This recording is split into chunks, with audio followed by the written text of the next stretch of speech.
నమస్తే, welcome to YoYo TV. బుల్లితెర big reality show Bigg Boss season 7 ఇటీవలే ముగిసింది. ఈ సీజన్ కు గాను రైతు బిడ్డ పల్లవి ప్రశాంత్ విన్నర్ గా గెలిచాడు. మొదటి నుంచి టైటిల్ ఫేవరెట్ గా ఉన్న అమర్దీప్ రన్నర్ అప్ గా నిలిచారు. అయితే ఫైనల్ సందర్భంగా పల్లవి ప్రశాంత్ అభిమానులు, అమర్దీప్ అభిమానులు అన్నపూర్ణ స్టూడియో వద్దకు భారీ సంఖ్యలో చేరుకున్నారు. ఈ క్రమంలో వీరిద్దరి ఫ్యాన్స్ మధ్య గొడవలు చెలరేగాయి. అన్నపూర్ణ స్టూడియో ముందు ప్రశాంత్ అభిమానులు, అమర్దీప్ అభిమానులు నానారచ్చ చేశారు. వీరి దాడుల్లో ఆర్టీసీ బస్సులు ధ్వంసమయ్యాయి. దాడులపై ఫిర్యాదు అందిన నేపథ్యంలో జూబ్లీ హిల్స్ పోలీసులు పల్లవి ప్రశాంత్ పై కేసు నమోదు చేశారు. ఆ కేసులో ప్రధాన నిందితుడిగా పల్లవి ప్రశాంత్ పై కేసు నమోదు చేశారు. అంతేకాక పల్లవి ప్రశాంత్ సోదరుడిని, అతని స్నేహితుడిని సైతం నిందితులుగా చేర్చారు. ఈ కేసులో మరో ఇద్దరిని అరెస్ట్ చేశారు పోలీసులు. కాగా వాహనాల ధ్వంసం కేసులో ప్రధాన నిందితుడిగా ఉన్న పల్లవి ప్రశాంత్ ను A1 గా చేర్చారు జూబ్లీ హిల్స్ పోలీసులు. ఇక A2 గా అతడి సోదరుడు మనోహర్, A3 గా ప్రశాంత్ ఫ్రెండ్ వినయ్ ను చేర్చారు. A4 గా ఉన్న సాయి కిరణ్, అంకిరావుపల్లి రాజులను పోలీసులు అరెస్ట్ చేశారు. బిగ్ బాస్ ఫైనల్స్ జరిగిన రోజున పల్లవి ప్రశాంత్ ఫ్యాన్స్, అమర్దీప్ ఫ్యాన్స్ మధ్య చోటు చేసుకున్న ఘర్షణలు ఆ ప్రాంతమంతా రణరంగంగా మారింది. అమర్దీప్ తో పాటు మరికొంతమంది కార్లపై దాడి చేసి భౌతిక దాడులకు కూడా పాల్పడ్డారు.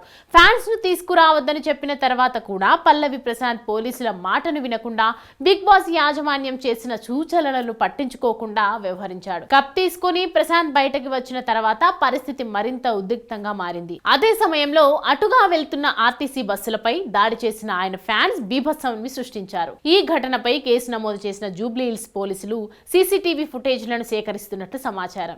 ఇప్పటికే పరారీలో ఉన్న పల్లవి ప్రశాంత్ జాడ తెలుసుకునేందుకు పోలీసులు చర్యలు చేపట్టారు.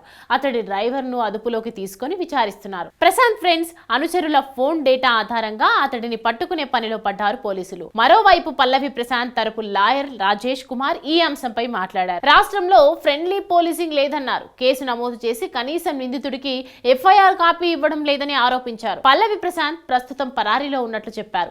FIR కాపీ కోసం జూబ్లీ హిల్స్ ఇన్స్పెక్టర్ ను సంప్రదిస్తే కుటుంబ సభ్యులు రావాలి అని చెప్తున్నట్లు వివరించారు. FIR కాపీని పబ్లిక్ డొమైన్ లో పెట్టాల్సిన బాధ్యత పోలీసులదని, ఆ పని వారు చేయడం లేదన్నారు. FIR కాపీ లేకపోవడంతో బెయిల్ కు దరఖాస్తు చేసుకోలేకపోతున్నట్లు తెలిపారు. ఈ కేసులో పల్లవి ప్రశాంత్ పాత్ర ఏమిటో FIR కాపీ చూస్తే తెలుస్తుందన్నారు. పరిస్థితి చూస్తుంటే పల్లవి ప్రశాంత్ అరెస్ట్ తప్పదని అర్థమవుతుంది. మరోవైపు ప్రశాంత్ బిగ్ బాస్ విన్నర్ అయ్యాక ఓవర్ చేస్తున్నాడనే నెట్టింట్లో వీడియోలు వైరల్ అవుతున్నాయి. ఓ యూట్యూబర్ అయితే ఏకంగా ఇన్స్టాలోనే జరిగిన విషయాన్ని బయటపెట్టాడు. తనను గంటల తరబడి వెయిట్ చేయించి ఇంటర్వ్యూ ఇవ్వకపోయినా పర్లేదు, ఆ చెప్పిన విధానమే బాగోలేదు, వరెస్ట్ బిహేవియర్ అని రాసుకొచ్చాడు.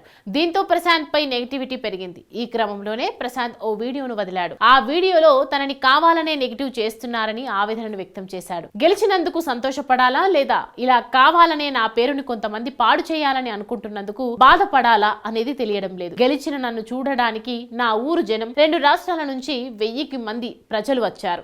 ఒక 70 దాకా యూట్యూబ్ ఛానల్స్ కూడా వచ్చాయి. నన్ను అభిమానించి నా కోసం వచ్చిన వారిని బాధ పెట్టడం ఇష్టం లేక సాధ్యమైనంత వరకు ప్రతి ఒక్కరికి ఫోటో ఇచ్చాను. అప్పటికే చాలా సమయం అవ్వడం, ఓపిక లేదు, ఆకలి వేస్తోంది, ఆహారం తిందామనుకుంటే 10 నిమిషాలు ఇంటర్వ్యూ ఇవ్వండి, లేకుంటే మిమ్మల్ని నెగిటివ్ చేస్తామంటూ యూట్యూబ్ ఛానల్స్, మీడియా వర్గాలు మాట్లాడాయి. ఒక రైతు బిడ్డ గెలవడం తప్ప అన్నా నేను చేసిన తప్పేంటి? ఒకవేళ నేను ఏదైనా తప్పుగా మాట్లాడి ఉంటే క్షమించండి, కానీ నన్ను నెగిటివ్ చేసి గెలిచాను అన్న సంతోషాన్ని నాశనం చేయకండి అని ఆవేదన వ్యక్తం చేశాడు. Hi, hello. మెస్మరైజ్ చేసే మూవీ ముచ్చట్లు, రిలీజ్ అయిన వెంటనే రివ్యూస్, మీ అభిమాన తారల రియల్ స్టోరీస్, సినిమా సమాచారం ఏదైనా క్షణాల్లో మీ చెంతకు. మరింకెందుకు ఆలస్యం? యోయో సినీ టాకీస్ ని సబ్స్క్రైబ్ చేసుకోండి. హలో, నోటిఫికేషన్ కోసం గంట కొట్టడం అస్సలు మర్చిపోకండి.